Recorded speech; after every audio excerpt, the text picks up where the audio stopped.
what would you guys do in preparation before going out? Definitely make sure I had a proper meal before I went out. Bring your blood glucose meter so you can test throughout the night, but if you're feeling weak, you know where you are, you know that you're having a hypo and to have sugar. Make sure you've got your insulin with you. And put some sweets or something in your bag. Perhaps tell somebody what time you're expecting to be home as well. Yeah, definitely. Or carry your phone just in case you're not. And where are you going? Wearing some sort of medical ID. Do you wear a medical ID?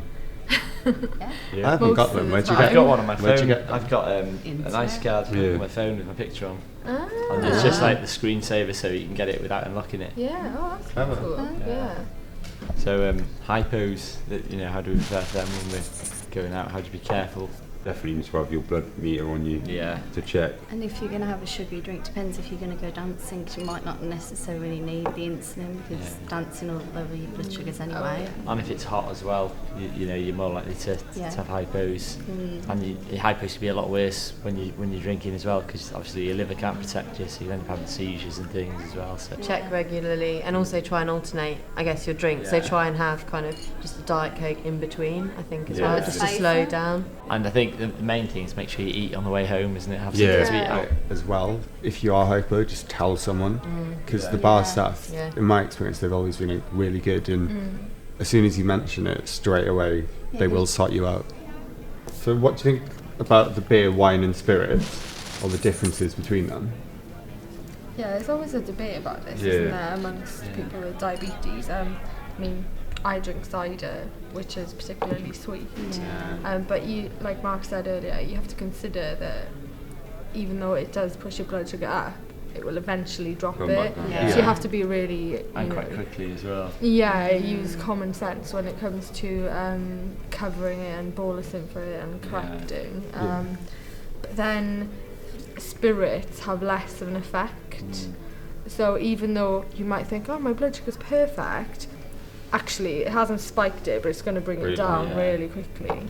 I got really good advice off my diabetes nurse, because she told me about the differences between the wine and the beer and the spirit, so you know what to look out for and you know what's best for you, because everyone's different. So I just try and avoid sugary stuff with my spirit. So if I'm having a vodka, I'll make sure it's a Diet Coke or a diet lemonade or something. Just personally for me, I prefer doing that. Which is always difficult. And a lot of the time, they're rushing and they're not really listening to you. It's busy and it's loud, and when there's vodka mixed with it, you can't really tell the difference, can you? I remember one night I forgot my insulin, so I just drank vodka and soda water, and then when I got home, my blood sugar was like 7.4, and it's never been so good.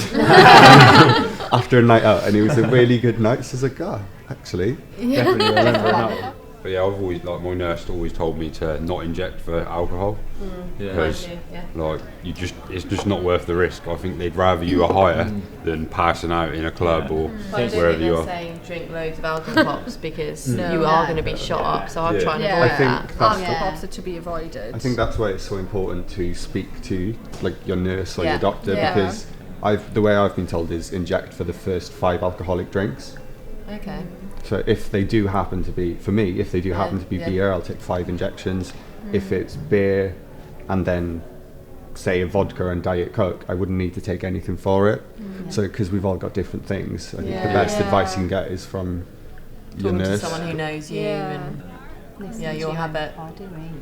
So nightclubs, what's your experience been of nightclubs, and what do we have to think about? Or mine's always been favourable.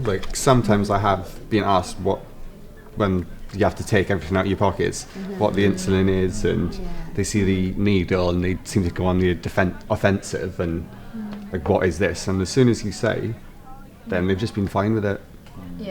I used to get really conscious when they'd say, oh, you need to go over there for your bags to be searched.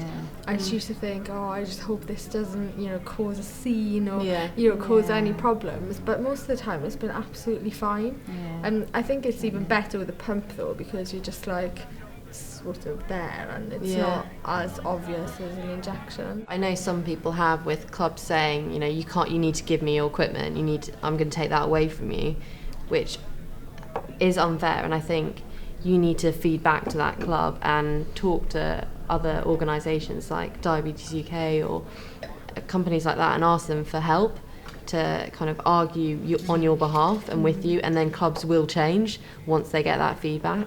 Yeah, I think it's a bit like ignorance when they don't understand it. Yeah, that you need to check regularly. Once you, like I said, like once you're just honest with them, tell them what it is, why I need it, then there's never been an issue for me personally.